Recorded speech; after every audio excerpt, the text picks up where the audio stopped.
DPRD Kota Palembang menggelar rapat paripurna ke-12 masa persidangan 2 pada Selasa 30 Juli 2024 di ruang rapat kantor DPRD Kota Palembang dengan agenda penyampaian laporan panitia khusus 4 yang membahas raperda tentang pengembangan semangat kesatuan kebangsaan Kota Palembang dan persetujuan bersama dan laporan Bapemperda DPRD Kota Palembang yang membahas raperda tentang rencana pembangunan jangka panjang daerah atau RPJPD tahun 2025-2045 dan persetujuan bersama.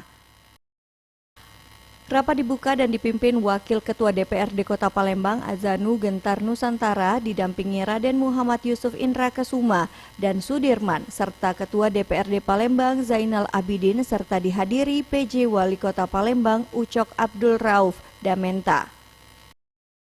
Ketua DPRD Kota Palembang Zainal Abidin mengatakan raperda ini untuk melanjutkan kegiatan gotong royong siapapun wali kotanya nanti.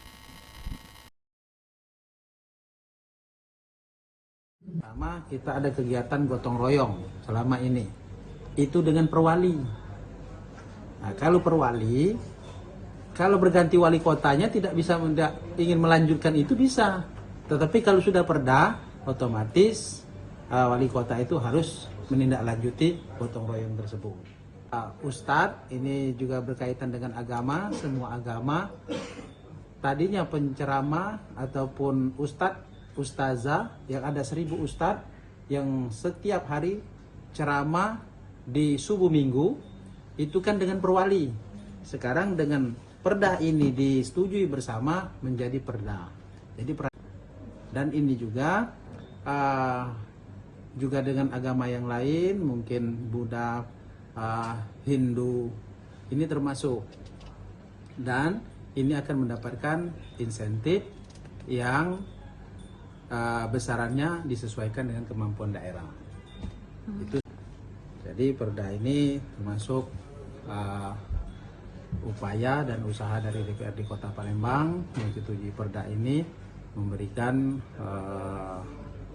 tentunya kepada ustadz-ustazah yang sudah selama ini melakukan ceramah, memberikan tausiah kepada masyarakat. Salah satunya itu akan terus berlanjut.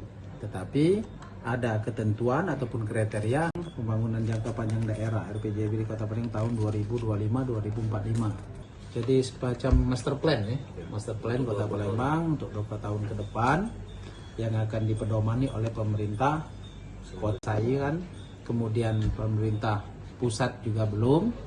Tetapi setelah kami konsultasi dengan Dirjen Bina Bangda ini bisa. Karena pemerintah pusat sepertinya ada yang ditanyakan oleh rekan-rekan tadi terkait dengan makan gratis, itu kan mereka akan memasukkan itu. Nah, kita nanti tinggal menyesuaikan.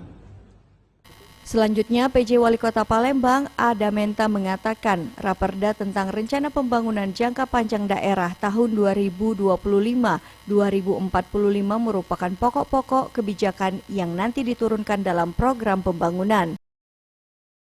Disepakati persetujuan bersama RPJPD 2025-2045 dengan substansinya tidak ada permasalahan lagi, artinya sinkronis ya di baik eksekutif legislatif, fokus membangun Kota Palembang yang lebih baik tentunya Palembang Mas 2045.